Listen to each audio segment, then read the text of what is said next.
The wall in Jerusalem, the Wailing Wall, became the central dot from where Solomon's temple was built, and a specific spot in that temple where the Ark of the Covenant sat, in the Holy of Holies, became the form of the Kaaba, where the people of ancient Israel used to circle. All these practices go all the way back to ancient Egypt. Back to your question, right?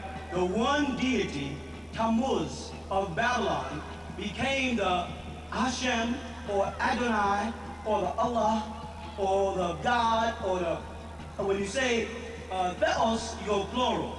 When you say Elohim, you go plural. In Arabic, they say Alahat in the Quran is plural. They'll say there is no plural for Allah subhanahu wa ta'ala in the Quran, yet in the Quran you'll find the gods in Arabic as Alahat. So they must eliminate that and make like it doesn't exist. The Christians gotta make like Theos is the Greek and it's deity, they gotta make like it's one God. And the Jews have to take Elohim and just go to Elo, because Elo again in Hebrew you'll find in the first chapter of Genesis, in the third chapter of Genesis, the very first word is there, right? There. And that there in Hebrew is Elo. They gotta keep on pulling you away from the divine principle.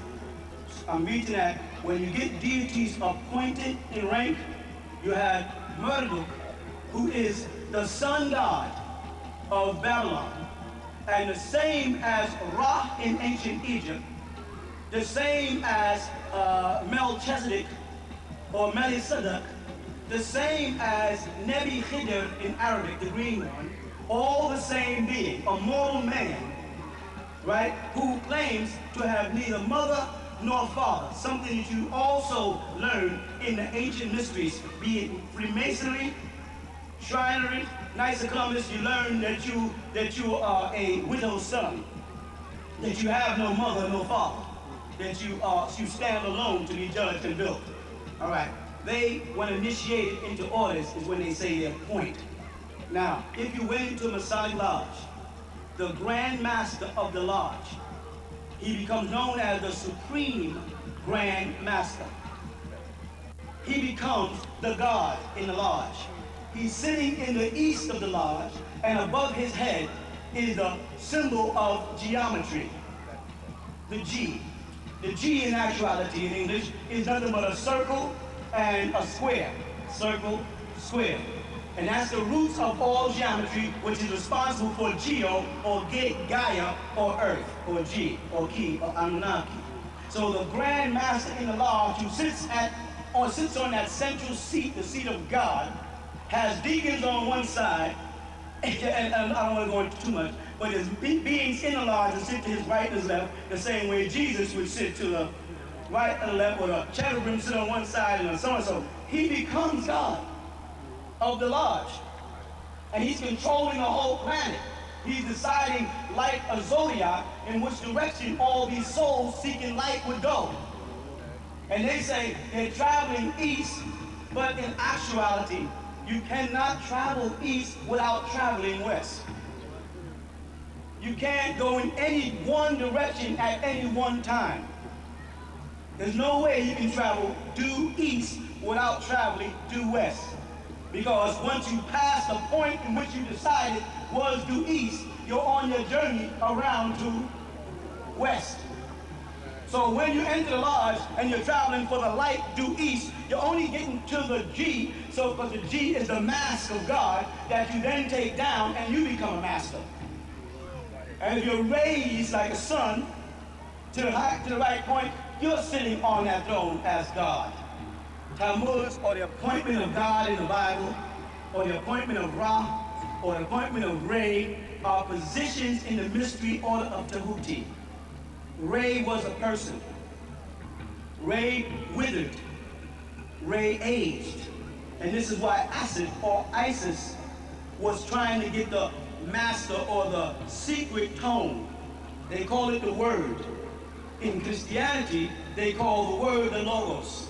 And they say, in the beginning was the Word, and the Word was with God, and the Word was God. The same was in the beginning with God. All things were made by Him. It was not anything made, was made without Him. In Him was the life, and the life was the light of man. And the light shined in the darkness comprehended not. So the light was outside and went into the darkness. That couldn't have been God. The light couldn't have been outside and go into darkness in a shell of man and be God. Because there's not a place where God isn't. So there couldn't ever be a time when man is a shell where God is not. Because God is omnipresent.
So we must be talking about another force of light. And that force of light is referred to as your solar body.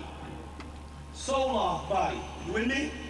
I would ask you to do me a favor. I would ask you to spell the English word color. I would ask you to spell me the British word color. I would ask you to spell the word soul, English. I'll ask you to spell the word soul, Latin. S-O-L. I was asking you to do that because I want to make a distinction in English as to how the U was added in color and also the U was added in soul.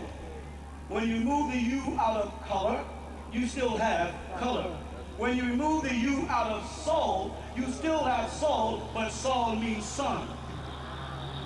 Anu is the city of the sun, referred to by the Greeks as Heliopolis. But in ancient Tamare, the Egyptians referred to it as Anu. And then when you get into the Bible, you'll find that same city is called Kelna, or On, or An. The city of Kelna in your Bible, if you're researching, is a portrait of Anu. And there's no fortress in the Middle East for the deity Anu. But there is fortress in Heliopolis for the deity of the sun. Walk with me. Today in Egypt, Egypt is in the hands of Muslims. Correct? Correct. And they don't believe in idol worship. That's called mushrik. Right? You become mushrik if you do that. However, in Heliopolis, there's an airport. In Heliopolis, in Egypt today, the airport is in Cairo. And Egypt Airway has the face of Horus on it. They use the bird, the falcon, on Egypt Airway. Egypt, again, is a Muslim country. You're walking with me. And to worship the face of an ancient Egyptian deity, namely Haru or Hiru, who become known as Horus, would be called mushrik. Yet planes land all day in the city of the sun called Heliopolis, and on those planes is the face of the deity Horus, who would be equivalent to Tammuz in Babylon.